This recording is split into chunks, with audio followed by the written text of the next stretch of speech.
पाकिस्तान की आन, पाकिस्तान की शान JF-17 थंडर ब्लॉक 3 सऊदी अरब पहुंच गए। ये JF-17 थंडर ब्लॉक 3 सऊदी अरब क्यों पहुंचे, इस बारे में आमिर रज़ा से बात करते हैं। आमिर भाई, Pakistani Shaheen JF-17 thunder block 3 उड़ा के सऊदी अरब पहुंचे हैं, क्यों पहुंचे हैं, हमारे नाज़रीन को बताइए। नहीं, सब पहली बात तो यह है कि JF-17 थंडर वाकई में पाकिस्तान के लिए मैं ये समझता हूँ फ़ख्र की बात है। और हम इस जहाज़ को जो है पूरी दुनिया में जो है प्रेजेंट कर रहे हैं। और मैं आपको एक बात बताऊँ, अमेरिका ईरान कशीदगी में ये जहाज़ मज़ीद अहमियत अख्तियार कर गया है। ये बड़ी डिफरेंट सी बात आपको लगेगी कि मैं ये कहाँ अमेरिका और ईरान की कशीदगी और कहाँ पे JF-17 थंडर। देखें, दुनिया को एक चीज़ बावर हो गई, इस वक्त वेनेज़ुएला पर जो हमला हुआ उसमें उनके पास कोई ऐसा हथियार नहीं था जिससे वो अमेरिका का मुकाबला कर सकें। और दुनिया का इत्मीनान आहिस्ता आहिस्ता अमेरिका पर कम होता चला जा रहा है। उसकी वजह खुद डोनाल्ड ट्रंप का रवैया है। और वो जिसको जहाज़ देते हैं उसके साथ उसकी टेक्नोलॉजी ट्रांसफ़र नहीं करते हैं, यानी उसको कंट्रोल करने के लिए, उसको ठीक करने के लिए, उसके स्पेयर पार्ट्स के लिए लोगों को मजबूरन अमेरिकन से ही रब्ता करना पड़ता है। और इतलात ये हैं कि उनके तमाम दिए गए वेपन्स जो हैं उनके अंदर ऐसे हालात मौजूद होते हैं कि जो आपको जहाँ चाहे बंद किए जा सकते हैं, जैम किया जा सकता है। और अगर आपको जैम किया जाए, देखें उन्होंने हमारे साथ F-16 का एक माहदा किया और उसमें कहा कि आप इंडिया की तरफ हमला नहीं कर सकते। यही F-16 मिस्र को दिए तो उन्होंने कहा कि आप इजराइल पर हमला नहीं कर सकते। तो अमेरिकन टेक्नोलॉजी का मतलब ये है कि आप इजराइल को महफूज रखें। इस पर अमेरिकन राइटर्स ही जो हैं वो बहुत सारे आर्टिकल्स जो हैं मैंने आज मेरी नज़र से गुजर रहे थे, उन्होंने कहा कि ये क्या वजह है कि एक आधी कीमत का त्यारा जो है वो इस वक्त दुनिया में एक बड़ी इंडस्ट्री के अंदर, जो कि वेपन्स की इंडस्ट्री है, उसमें वो सक्सेस हासिल करता चला जा रहा है। यानी एक अमेरिकी राइटर्स, अगर आप कहते हैं तो मैं उसको आर्टिकल भी आपको भेज सकता हूँ, लेकिन उन्होंने लिखा कि दुनिया के बहुत सारे ममालिक जो हैं इसको जहाज़ को लेना चाह रहे हैं। और ये जहाज़ की बड़ी वजह यह है कि दुनिया यूरोपियन, रशियन, अमेरिकन, चाइनीज़ जो शराइत हैं उनसे डरते हैं कि ये हम पर शर्त आयद कर दी जाएगी, चीन भी शर्त आयद कर देगा, फ़लाँ शर्त आयद कर देगा। लेकिन पाकिस्तान का जहाज़ आधी कीमत पर 4.5 जनरेशन का जहाज़ है जो एक जंग में राफेल को गिरा चुका है। और एक राइटर ने तो यहाँ तक लिखा, एक नहीं 3 जंगों में उसका ख्याल उसने इससे पहले जो पाक भारत झड़पें होती रही हैं उसने उसमें भी उसको इस्तेमाल किया। जो है, और उसके बाद उसने दुबई एयर शो का भी जिक्र किया कि उसमें तेजस जो है वो गिर गया, जिससे ख़त्े में अब तमाम ममालिक, बांग्लादेश हो, श्रीलंका हो या आज़रबाईजान, उज़्बेकिस्तान, ताजिकिस्तान हैं, ये तमाम ममालिक जो हैं ये एक ही जहाज़ की तरफ देख रहे हैं। और उसमें उन्होंने खैर लीबिया और मिस्र का नाम भी शामिल किया, इराक़ का भी नाम शामिल किया, इंडोनेशिया का नाम शामिल किया कि ये ममालिक जो हैं ये सिर्फ एक जहाज़ को देख रहे हैं और वो JF-17 थंडर ब्लॉक 3 है। अब आ जाए सऊदी अरब की तरफ। सऊदी अरब के साथ हमारा दिफाई पैक्ट है और इस हवाले से सऊदी अरब में कोई भी पाकिस्तानी जो है वेपन जाता है या पाकिस्तानी असला जाता है तो उससे लोग जो हैं वहाँ के लोग भी मौजूद होते हैं और पाकिस्तान के लोग भी उससे एक ख़ास रग़बत रखते हैं, उसके ख़ास रग़बत ही रखते हैं, मोहब्बत रखते हैं, क्योंकि एक तो ख़ित्ता वो हमारे लिए बड़ा अहम है और दूसरा वहाँ पाकिस्तानियों का होना हमें तक़वियत देता है। तो ये JF-17 थंडर ब्लॉक 3 बिल्कुल जी सऊदी अरब गया है और सऊदी अरब की फ़िज़ाओं में शानदार प्रवास कर रहा है और इर्द गिर्द के तमाम ममालिक को बता रहा है कि मैं सऊदी अरब में हूँ। और ये वहाँ पर एक नुमाइश है असले की, उसके लिए गया है। यानी आमिर भाई, असले की नुमाइश है, वहाँ पर गया, मज़ीद ऑर्डर मिलने जा रहे हैं। ये आपने सही कहा, इसमें मैं नहीं कह रहा हूँ, आपके वज़ीर दफ़ा ख्वाजा आसफ़ ने ये बयान दिया है कि वहाँ से हमें मज़ीद तवक्को है कि हमारी पहले भी बातचीत चल रही है बहुत सारे ममालिक के साथ।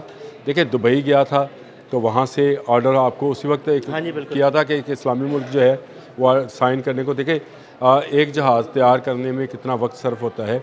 इस वक्त पाकिस्तान के पास तकरीबन 200 जहाज़ तैयार किए हुए हैं पाकिस्तान ने, जिसमें से 160 जो हैं वो पाक फ़ज़ाइया के लिए हैं, 40 आपको पता है आज़रबाईजान के लिए है। और इसके अंदर जो इसकी जो रफ्तार है 1.8 मार्क इस तक जो है वो कब दुनिया के बेहतरीन जहाज़। आमिर भाई देखें ना, एक जंग में अपनी सलाहियतों का लोहा मनवा लिया, तकरीबन आधी कीमत, جدید ترین میزائلوں سے لیس، ریڈار سے لیس دنیا کو کیا چاہیے؟ ہاں، اور کیا چاہیے آپ کو نے اس جہاز کی ایک اور بات جو میں آپ کو بتاؤں، رافیل تو اس نے گرایا ہی گرایا، جو اس سمجھا جاتا تھا کہ اس سے بہتر جہاز ہے، اس کے ساتھ ساتھ اس نے دنیا کا سب سے بڑا انٹرسیپٹر سسٹم جو ہے بالکل S-400 اس کو بھی تباہ کیا۔ اب یہ دیکھیں کہ اس کا کام ہی میزائل اور جہازوں کو روکنا ہے۔ جہاز کی سپیڈ کم ہوتی ہے، میزائل کی زیادہ ہوتی ہے، لیکن کیا تکنیک تھی، کیا وہ اس کے اندر بیٹھا شاہین تھا جس نے S-400 جیسے میزائل، یہ ایک طرح سے سمجھا جاتا تھا کہ یہ شاید ڈیتھ مشن ہے، یعنی موت کا سفر ہے، آپ انٹرسیپٹر کے پاس جائیں تو وہ تو میزائل اپنے قریب نہیں آنے دیتا، لیکن شاہین موت سے نہیں ڈرتا۔ وہ ایسی بات ہی ہے، اسی لیے تو پھر شاہین کیا اور اس نے جا کر S-400 جو ہے اس کو تباہ و برباد کر دیا۔ تو اس جہاز کی ڈیمانڈ میں جو اضافہ روز بروز عدیل صاحب ہو رہا ہے، اس کی بڑی وجہ بھی یہی ہے کہ اس نے کر کے دکھایا ہے، یعنی اس نے وہ کام کر کے دکھایا جو شاید دنیا میں کی تاریخ میں بہت کم جنگوں میں نظر آتا ہے، اور یہ ایک ایسا کارنامہ تھا جس نے اس کی اہمیت اور اس کی ڈیولپمنٹ میں ہمیں بہت مدد کی۔ دیکھیں میں نا خواجہ آصف صاحب کا ایک بیان آپ کو کوٹ کر رہا ہوں، انہوں نے کہا کہ JF-17 تھنڈر ہماری وہ پروڈکٹ ہے جو ہمیں IMF سے نجات دلا دے گی۔ اب آپ اس بات کو سمجھیں، اس کا مطلب یہ ہے کہ سعودی عرب سے بھی، جیسے دبئی میں بھی ہماری کوئی ڈیل ہو رہی تھی، سعودی عرب میں بھی ہماری کسی نہ کسی ملک کے ساتھ ڈیل ہو رہی ہے، اور اگر یہ اربوں روپے کی ڈیل ہے تو اس میں سے لازمی بات ہے کہ ہم IMF سے باہر نکل جائیں گے۔ سمجھنے کی بات صرف اتنی سی ہے، بہت سارے لوگ سیاسی تعصب میں اس بات کو سمجھ نہیں پاتے ہیں۔ دیکھیں امریکہ، برطانیہ، Germany, France, Switzerland, Sweden, China, میں نام لے رہا ہوں ملکوں کے، یہ تمام ملک اسلحے کی فروخت سے اس وقت وہاں پر ہیں جہاں پر ہمیں نظر آتے ہیں۔ سیکنڈ ورلڈ وار کے بعد ان تمام ممالک نے یہ سمجھ لیا کہ اسلحہ بیچو اور روٹی کھاؤ۔ یہ اسلحہ بیچو اور روٹی کھاؤ والا معاملہ جو تھا، اسی نے ان کو جنگوں پر ابھارا۔ چھوٹی چھوٹی جنگیں آپ کو اگر سیکنڈ ورلڈ وار کے بعد آتی تھی تو اس میں جہاز ٹیسٹ کیے جا رہے ہوتے تھے، اس میں میزائل ٹیسٹ کیے جا رہے ہوتے تھے، کہیں ایوکس جہاز جو تھے ان کا ٹیسٹ ملے گا آپ کو۔ آپ صرف ان جنگوں کی تاریخ نکال کے دیکھ لیں، آپ کو سٹنگر کہاں یوز ہوا تھا، ایسے ہی ہے، بالکل آپ تو شاہد ہیں اس بات جی، بالکل کہ سٹنگر کہاں یوز ہوا۔ اس سے پہلے سٹنگر کا نام کسی نے نہیں سن رکھا تھا، اس کو ٹیسٹ کہاں پہ کیا تھا۔